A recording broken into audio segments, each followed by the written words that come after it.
What's going on, guys? Future Knight Eric here, back with another opening / review, but also a video to start off a series that will be featured on this channel. Now, this series I have spoken about in previous videos, but obviously I'm going to explain it a bit more now that we actually have our hands on these decks. So this series will be a 3-4 part video series where we explore just what we can do with these Egyptian God decks. So to help newer players who are drawn to these decks to potentially craft something that's playable in a casual competitive environment. So the way that these videos are going to progress is the first video, which is this video, will be an opening and review of each Egyptian God deck. Then the second video will be a duel between not just a singular Obelisk the Tormentor structure deck and Slifer the Sky Dragon structure deck, but I will be using 3 of the Obelisk and 3 of the Slifer to craft 2 separate decks. Those decks will then face off in a duel, a match per se, best 2 out of 3 on the channel, and then the winning deck will obviously receive a little bit more attention, and I will then be using cards that come out of things such as King's Court, as well as the Yu-Gi-Oh! Legendary decks reprint that we have received to potentially craft a deck that is competitive or casually competitive at, a local level. So that is the strat, and then that final deck using cards from King's Court, cards from Yugi's Legendary decks, and maybe a couple of cards outside of those sets. That deck will then be featured as a deck profile on the channel, and I'm going to hopefully take that to locals, record some games, see how they go, and report back on that. So that is the series of videos that will be on this channel in the next couple of weeks. Before we get into the opening and review, I do want to say today's video would not be possible without our sponsors being Solarpop. Unplug Yourself.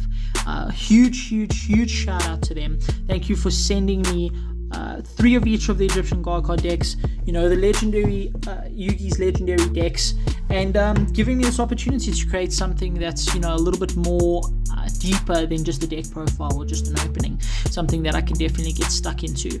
So shout outs to them, and then let's just jump straight into the opening. And there we have it. We've got the Obelisk the Tormentor structure deck here, and the Slifer the Sky Dragon structure deck here.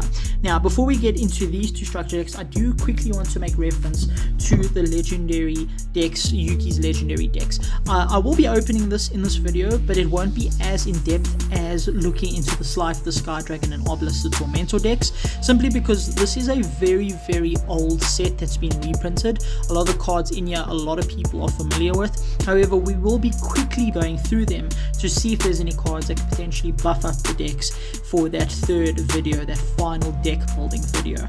Also, there are some tokens as well as some exclusive limited cards in the set that I've actually never had my hands on, so those I will definitely be taking a closer look at. Alrighty, so let's get into it. Which one should we do first? I have a feeling a lot of people want the Slifer one, so we're going to keep Slifer for last. Let's jump into the Obelisk. So chatting around my locals, it appears as if a lot of people are backing the Obelisk deck. They say the Obelisk deck is better, just generally better than the Slifer deck. I disagree, however. From what I've seen, the Slifer deck is definitely favorable in my head, but also I'm a little bit biased. Slifer is my favorite God card. So here we have Obelisk the Tormentor, the only one that I believe that cannot be targeted by card effects, and then we're going to quickly give him a read for those who have forgotten what he does. Requires 3 tributes to normal summon, cannot be normal set. This card's normal summon cannot be negated, so you can't judgment this. When normal summon cards and effects cannot be activated, neither player can target this card with card effects. Once per turn during the end phase, if this card was special summoned, send it to the graveyard. And then it's super attack. You contribute 2 monsters, destroy all monsters your opponent controls. This card cannot declare an attack the turn this effect is activated. Of course, we know in the anime this was entirely different. You contribute 2 to make him infinity, which I don't think would have been smooth in the TCG. But yeah, there we go, Obelisk the Tormentor. Now, this is one of the big cards we're after. This is what makes the deck viable. Soul Crossing. So this may look familiar. It is very similar in art to and name to Soul Exchange, which I believe uses your opponent's monsters to tribute summon, and this is in that same vein. During the main phase, immediately after this effect resolves, this is any main phase, so your opponent's main phase or your main phase, tribute summon one Divine Beast monster. When you do, you can tribute a monsters your opponent controls, even though you do not control them. But if you tribute summon this way, apply this effect. So basically, you can Monarch Stormforth the entire board away with one card. It's insane, as long as you obviously have the Divine Beast in hand, which 9 out of 10 times you will, because of the type of build we're going to be going with. Until the end of the next turn, after this card resolves, you can only activate one card or effect per turn, not counting the effects of Divine Beast monsters. You can only activate one Soul Crossings per turn, so it does lock you into using one effect. However, it is definitely a insane card, just clearing your board, your opponent's board of 3 monsters, dropping down a god card. And if you drop down something like Slifer, like I said, Slifer is definitely in favor in this head-to-head. Then you are locking them out of summoning monsters with 2,000 and less anyway. So you can stall and you don't have to worry about only being able to use one effect. Insane card. Definitely needed. Then, Fist of Fate. So this is the obelisk focused support card, I would say. This card activation effect cannot be negated. You love to see it. Quick play as well. If you control a monster whose original name is Obelisk the Tormentor, negate the effects of one effect monster your opponent controls, and if you do, destroy it. So if something has protections such as Dragoons, for instance. Dragoons can't be targeted, but this doesn't target, right? You literally, if you control a monster, negate the effects of one effect monster your opponent controls. It doesn't target, and then you can destroy it, which means you can destroy that Dragoons. And if you do that, for the rest of this turn, the effects of that monster are negated, as well as the activated effects and effects on the field of monsters with the same original name. Then, if you activated this card during the main phase, you can apply this effect. Destroy all spell and trap your opponent controls. But that is a very, very impressive card. Then we have got us a Divine Evolution. So this card's activation effect cannot be negated. Choose one monster you control whose original type is Divine Beast, or whose original name is the Wicked Avatar, the Wicked Deadroot, or the Wicked Eraser. Except a monsters already affected by Divine Evolution, and it gains 1,000 attack and defense. Its effects, activations, and its activated effects cannot be negated. Also, it gains the following effect. When this card declares an attack, you can make your opponent send one monster they control to graveyard, their choice. Again, non-targeting. Interesting card. It's definitely in the vein of an equip card, I feel. I don't think it'll see much play, perhaps for the decks that I construct, definitely a one-of, just because you need that Divine Beast on the board. So we've got level resist wall. If a monsters you control is destroyed by battle or opponent's card effect, target one of those monsters. Special summon monsters from your deck in defense position so their combined levels equal the level of that monster, but negate their effects. You can only activate one level resist wall per turn. So, for instance, if you kill an obelisk, which has, I believe it's 12 levels, 10 or 12, it's 10. Who has 10 levels, you can summon monsters up to level 10. That is absolutely insane. Alright, interesting card. Angel 01. So I believe both structure decks have these angel cards that allow for like spam and giving extra normal summons and, you know, getting the bodies on board for your guard cards. You can special summon this card from your hand by revealing one level 7 or higher monster from your hand. You probably will have that because you're going to be playing the guard cards. You can only special summon one Angel 01 once per turn this way. While you control the special summon card, you can tribute summon one level 7 or higher monster in attack position during your main phase, in addition to your normal summon set. You can only gain this effect once per turn. So it gives you that additional normal summon. However, you're still going to have to tribute 3 for your Egyptian guard cards. We then have Meme. This is, I think, pretty straightforward. You can tune this out in some way, and then from there you can get your tokens, tribute 3 for your Egyptian guard card. Harpy's Feather Duster is a super rare, an amazing reprint, definitely needed. Every copy that was out there held some value, so this does not hurt the value, because these are sitting at about $5-6. Buying the structure deck, you're literally paying for the whole thing just because of the Feather Duster. We We then have Nimble Momonga, so I believe this is an old card. Bazu the Soul Eater, definitely an old card, familiar to me. My first structure deck ever was the DD structure deck, and obviously this was in it. Cyber Dragon, awesome common reprint to have. Numble, another Nimble Momonga. That's strange. I don't know why they weren't together. I'm not sure if that's... Oh, there's three.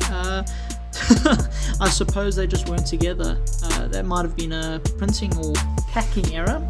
We've got our Hardened Armed Dragon. I wish they changed this card's name so that it could, the cards that work with armed dragons, you know, didn't have to say except this card.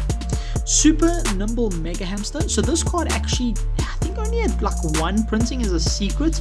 It was quite crazy. So having a common reprint is very, very awesome. Evil Swarm Mandragora. Photon Saber Tiger. We've got two of those. Evil Swarm Salamandra. Then we've got our, should be 3 Ra's Disciples. So this will obviously be a staple in like any guard deck. It just instantly gets you access to one of your guard cards, which is awesome. I actually have 3 ultra rare copies of these, so I will not be using the commons. We've got ourselves an Unmasked Dragon. Nimble Beaver. Condemned Witch is a common, very, very, very cool reprint. I believe the secrets are holding some value, especially after, as of today, they actually released a new, in Japan anyway, in the OCG, a new fairy monster that tunes out a lot of different cards, and the only way to quickly gain access to it is actually through Condemned Witch. So that's very, very cool. This is an awesome reprint. Gizmic Uka, the Festive Fox of Fecundity. I probably butchered that. The only printing this card has is a secret, and now it's got a common, which is, it says something. This card saw a little bit of play during Needle Fiber Turbo formats with, you know, Calamities and Link Cross running around. Basically, you just drop this as soon as they drop the Needle Fiber. You summon the the Water Barrier statue, and 9 times out of 10 that's where their turn ends, because they don't have a water to out it. This is an insane card. It's like a pseudo hand trap. It's huge, 2250, very good reprint. I kind of wish it was in a super, you know, going straight from secret to common, but now that it's not a secret, we can actually have a look at the art, which is stunning. I believe there is one more Gizmic. Here we go. Our second Gizmic, Makami. So I believe the reprints of these Gizmics is because of the upcoming support to make Gizmic a deck, in a sense, in Dawn of Majesty. So having reprints or access to these, you know, a little bit higher rarity ones that are like scarce and hard to find is definitely a good idea, especially. Brain Control, this is the rotted one, so we don't care. Monster Reborn, always good to have Monster Reborns lying around. Different Dimension Capsule. We've got Pot of Avarice. This is very, very cool. Having an Avarice reprint, you know, brings that price point down and just, you know, gets them into the community and into the trade binders, just so that it floats around and there's always access to one. Double Summons, I was actually looking just before these decks came out. Double Summons were at a very, very high price point, and I don't know why. I know they have some use in some rogue-esque meta decks, but having a reprint is always good, and obviously it's an Egyptian guard card deck. You need those extra normals. Chalice, awesome reprint. Basically droplets on budget. Lance, Andres, all 3 Forbiddens. Supply Squad, this makes sense drawing, especially with Slifer. You want to get as many cards in your hand to get your Slifer huge. Monarch Stormforth, obviously this is a bad version for the guard cards of our Soul Crossing, which does what Monarch Stormforth does, but even better. We've got ourselves Call of the Haunted, just Monster Reborn. We've got our Cloning, Drowning Mirror Force, and our promotional cards, King's Court. The next video, actually after the duel match, will be a King's Court opening. Those cards that we get out of there hopefully can be used in the final deck building process for our final Egyptian guard card deck. So that's pretty much it for the Obelisk. I do believe both Obelisk and Slifer are very similar. You know, a lot of the commons are the same. However, the supers and ultras, I believe, are different. But let's have a look at my favorite guard cards deck. Cool. open it up. Alrighty, and here we have the best guard card, Slifer the Sky Dragon. The only one that's ever I think seen competitive play, except obviously Sphere Mode, that has seen competitive play. Requires 3 tributes to normal summon, cannot be normal set. This card's normal summon cannot be negated. When normal summon, cards and effects cannot be activated, very similar to Obelisk. However, it doesn't have the targeting protection. Then, once per turn during the end phase, if this card was special summoned, send it to the graveyard. Gains 1000 attack and defense for each card in your hand.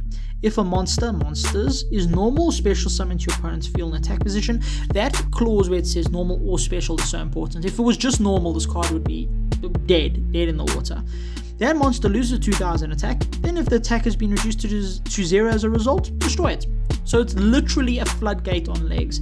It's insane. Then of course we've got our Soul Crossing, I don't need to read that again. Then we have our Slifer the Sky Dragon support card. This card's activation effect cannot be negated. If you control a monster whose original name is Slifer the Sky Dragon, destroy as many face-up monsters your opponent controls as possible. Then, if you activated this card during the main phase, you can apply the following effect. So basically, again, it's a quick effect. If you have Slifer on board, you can just flip this and pop everything that has more than 2000 attack points. Because obviously your Slifer is going to be wiping out everything. But if they somehow negate your Slifer, you can literally set this, wait for them to commit to a board, and you can just blow up the entire board. It's insane. And this card cannot be negated, so it's like a counter trap in that way. Then obviously during the main phase you can apply the following effect, any main phase by the way. Draw cards equal to the number of monsters destroyed by this effect and sent to your opponent's graveyard. Also, you can only attack with one monster this turn. I'm sorry, that's wild. So basically, if they commit and they're trying to go for an OTK and they have 5 monsters, even 6 at some points, you can flip this, pop everything. They can't negate it with a Borrowed Savage. They can't negate it with anything really. And then you just draw 6 cards. That is insane. Also, art is absolutely crazy. And then we've got our Millennium Seeker. When you take 1000 or more battle or effect damage, you can special summon this card from your hand. You can target one monster in your opponent's graveyard except a monster with question mark attack. Your opponent can choose one monster from their deck except a monster with question mark attack. If they choose not to, or if the target monster has a high attack than the chosen monster, special summon the targeted monster to your field. So if they don't pick a card in their deck, or if the card in their deck doesn't have equal to or higher than attack than the monster we chose in their graveyard, we then get a free monster reborn from their graveyard. Special summon targets monster to your field, and if you do, shuffle the chosen monster back to the deck, so it just goes back to the deck. Otherwise, your opponent adds a chosen monster to their hand. So basically, you're going to be hoping that you're picking a card that it has like 3000 extra deck monsters, usually like a Borrowed or Borrow Sword, so that they don't have something bigger in their deck. Interesting card. I don't know if it's going to have a place in our final Egyptian god build, but it's something definitely to look into. And it's a free summon, which is quite interesting when we take damage. Then we have Ultimate Divine Beast. Interesting. When an opponent's monster declares an attack, you can discard one spell or trap, then target one Divine Beast monster in your graveyard, special summon it in defense position, then change the attack target to it. So it's like a Mirror Force. I mean, if you're bringing back an Obelisk, they have to attack into a 4000 body, which is insane.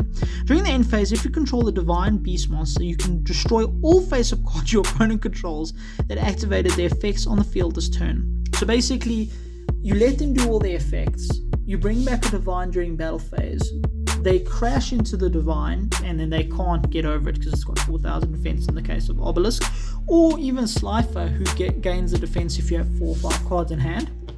And then in the end phase, you just blow up everything, unless they link it off, or actively avoid this card. Very, very interesting. Then we've got our next angel. This is Telius, the Little Angel.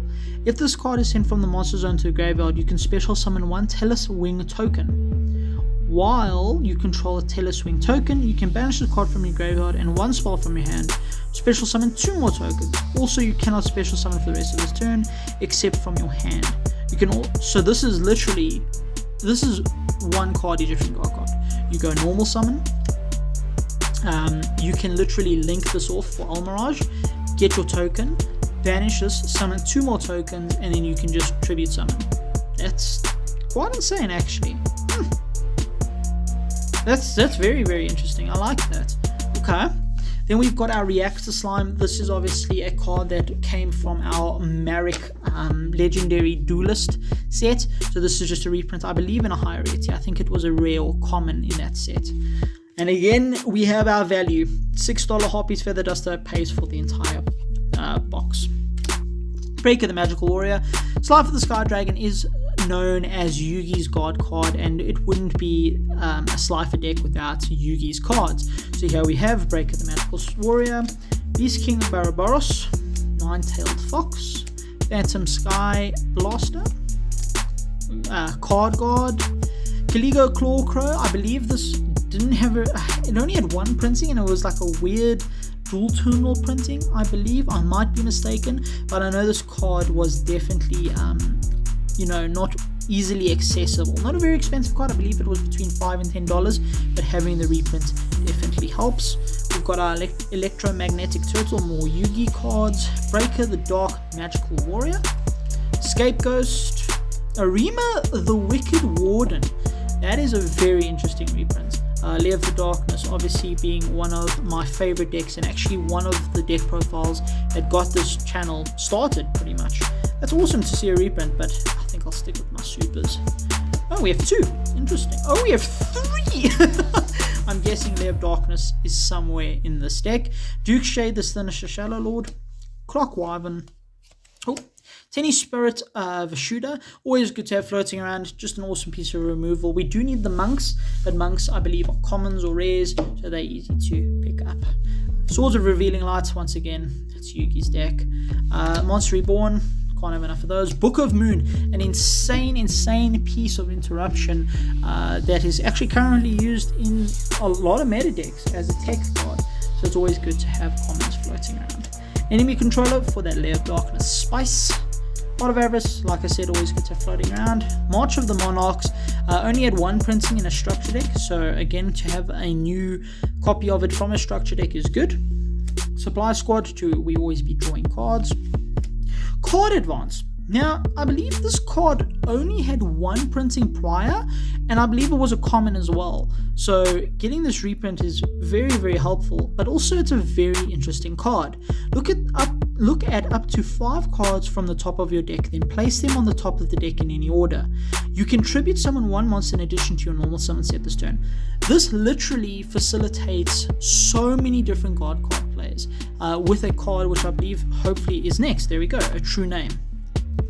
How did I know it was going to be next?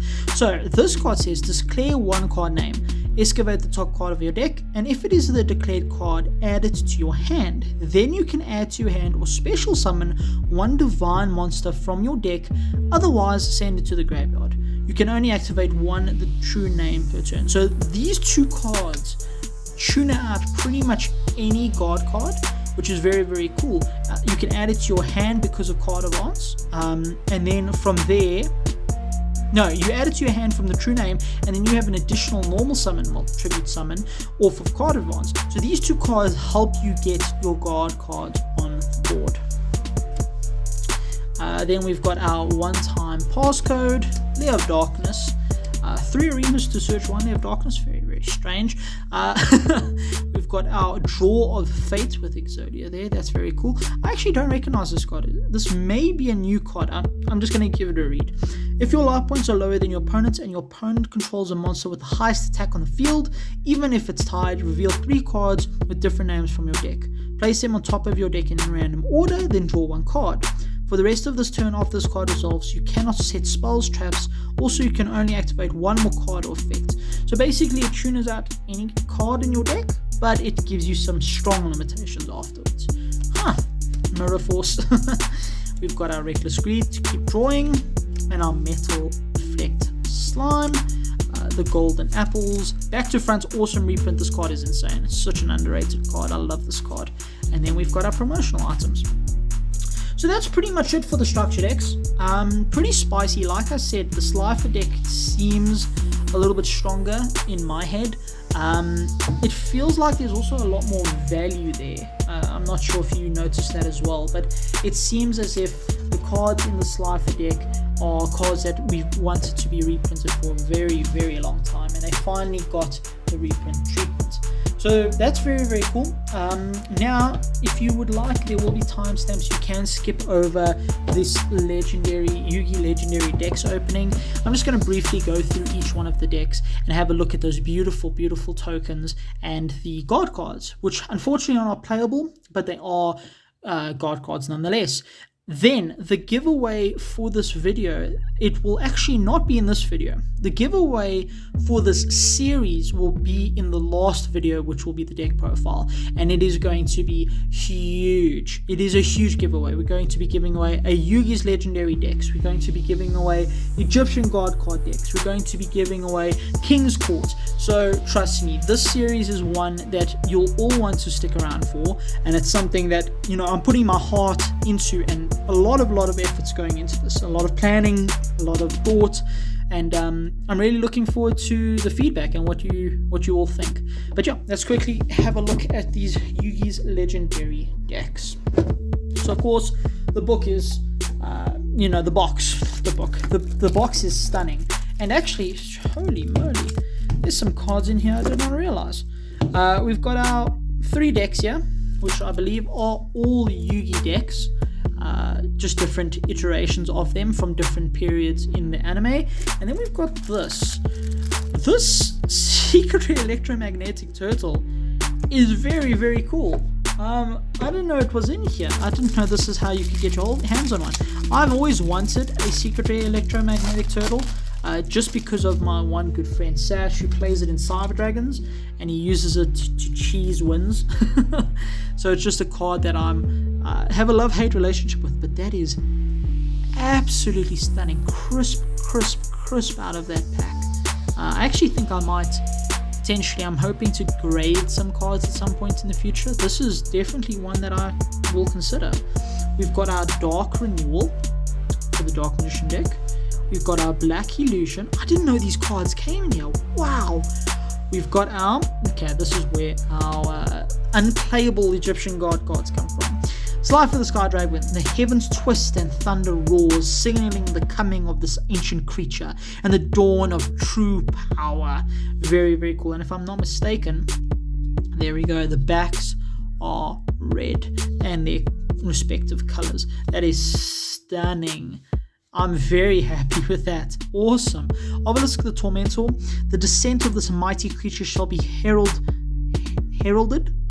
by burning winds and twisted land. And with the coming of this horror, those who draw breath shall know the true meaning of eternal slumber. Death, basically. Wow, these are incredible. I've never, like I said, I've never held any of these cards before. The Winged Dragon of Ra. Spirits sing of a powerful creature that rules over all that is mystic. Obviously, the Winged Dragon of Ra, you had to say a special chant to get him to come out, which they weren't going to just put on the card. That would make it too easy. Then, these are the cards that I have seen before, but never had the privilege of owning. We have got our Set Sail for the Kingdom. Now, a lot of you old school nostalgic fans will know exactly what these are. These are the token-esque cards that helped Yugi and the gang move from place to place during the Duelist Kingdom, season. Set Sail for the Kingdom. This card cannot be used in a duel. So there's a bit of controversy with these cards, because technically you can't use them as field centers because they are Yu-Gi-Oh cards, but you can't use them as tokens because it says it cannot be used in a duel. Obviously in a casual setting you can use it for whatever you want, but there was a lot of controversy that these are exclusively collectible cards. They feel very weird as well. They feel like the older printing of cards. Duelist Kingdom, stunning card. I'm actually so chuffed to finally have these in my collection. We've got the Glory of the King's Hand. Makes me want to go watch Yu-Gi-Oh again. And then we've got our token, our Yugi token. Very, very cool. I'm very happy with that. That little pack there, that made my day. Alright, Now, these three, we're going to go through them relatively quickly. Like I said, I think this is the first deck. This is Yugi's first deck. This is his Duelist Kingdom deck. So probably we're going to see some, Mirror Force, Swords of Revealing Lights, Exodia. I hope they give us, it'd be nice if they gave us all 5 pieces. Okay, I'm going to go off screen and open this because this is frustrating me. Alrighty, and we're back. So this is just going to be a quick run through of what we've got. We've got Exodia. We've got all these pieces in ultra rare, very, very stunning. We've got our Blackluster Soldier, Envoy of the Beginning. That's an insane reprint. Commons even hold value, even the reprinted commons. Dark Magician Girl, Gaia, Summon Skull, Curse of Dragon, Catapult Turtle, Celtic Guardian. Like I said, this is very much one of Yugi's early decks, so I doubt there's going to be. Oh, that's so cute. That's a very cool card. I doubt we're going to see anything crazy out of this deck in particular. We've got our Mystic Art. Great. If we get a Pot of Greed, that would be awesome, even though Pot of Greed is banned. I'm not sure if they would print it in this. Monster Recovery, card I haven't seen in a very long time. Spell Shattering Arrow, some meta play here and there. Horn of the Unicorn, Mystical Moon, because in the anime they blew up the moon. Burning Land, Multiply, Detonate, Mercury the Magical Mist, Polymerization, Blackluster, Mirror Force, Magical Hats, Eye of Truth, and Shift, and Gaia the Dragon Champion. So yeah, I'm probably going to end up keeping these as is and actually keeping them within the boxes just as a keepsake, because these are very, very nostalgic cards for me. I believe next would be this one. Alrighty, and here we are. We've got our Magician of Black Chaos. We've got our Dark Magician of Chaos, ultra rare, very, very stunning card. We've got our Silent Magician level 8. If only this was the super, super rare and expensive Silent Magician that only has 1 printing. That'd be awesome. We've got our Dark Magician. This is I believe the original anime OCG art. Apologies. We've got a ultra rare Gold Sarcophagus. This might actually hold some value. Gold Sarcophagus seen play in a lot of decks that require banishing. And then we get into our commons. We've got Gandora, Silent Magician level 4, Silent Swordsman level 7, level 5, level 3, Dark Magician Girl, different arts to the other deck, Bust the Blader, the this card has won me so many duels, playground duels. We've got Jack's Knight, Queen's Knight, and King's Knight. So those 3 definitely are going to be making an appearance later in our King's Court opening, and then hopefully the idea I have for the final deck definitely does incorporate the face cards, but you'll have to wait to see for that one. Green Gadget, Red Gadget, Yellow Gadget, Skilled Dark Magician, Skilled White Magician, Blockman, Marshmallow, the most powerful card in the game, Karibo, Monster Reborn. We can't have enough Monster Reborns, can't have enough Swords of Revealing Lights apparently, Card of Sanctity, Polymerization, Dark Magic Attack, Magician's Unite, Dedication to Light and Darkness, Black Magic Ritual. I actually don't own a single Black Magic Ritual, so that is awesome to have. Tricky Spell 4, Emblem of Dragon Destroyer, Marshmallow and Glasses, Mirror Force, Magician's Circle, Shattered Axe, Stronghold of the Moving Fortress. I actually needed a third of this. I'm trying to build a very janky gear deck. But yeah, Miracle Restoring, and we've got our Alt Art Dark Paladin. Awesome. So I believe that was from like the second-ish season, and then finally I believe this is from the last season. Maybe not even the last season. This might even be from the movie, because I believe the Magnet Warriors appeared in the movie as well. Pyramid of Light, that is. We've got Valkyrion the Magna Warrior. Hoping we get all 3 Magna Warriors, that'd be cool, in a high rarity. We've got Dark Magician, we've got the purple, they're all purple. The red Dark Magician, this is the darker Dark Magician. We've got our Dark Magician Girl. I'm impressed, to say the least. I am impressed.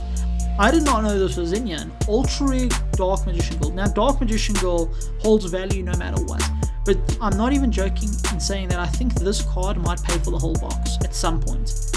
I'm impressed. Swords of Revealing Light, but an ultra rare. Okay, very cool. Mirror Force ultra rare.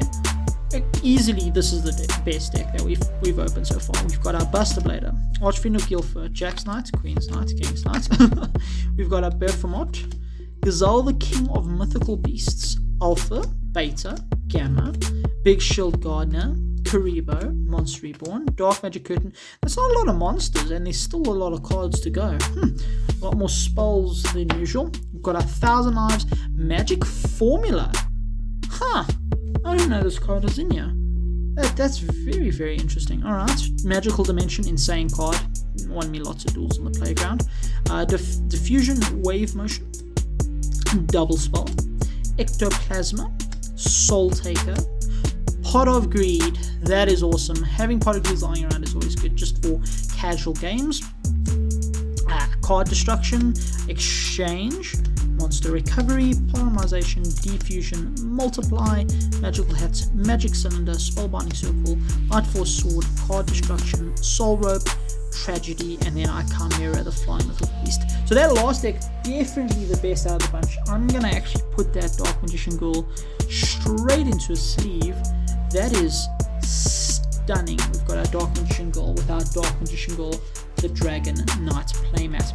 And then that's pretty much it for today's opening review, and looking to our first episode of our series. Ladies and gentlemen, thank you so much for joining me. I hope you enjoyed the video, I hope you enjoyed the content, and I hope you're looking forward to what's to come, because I know I am.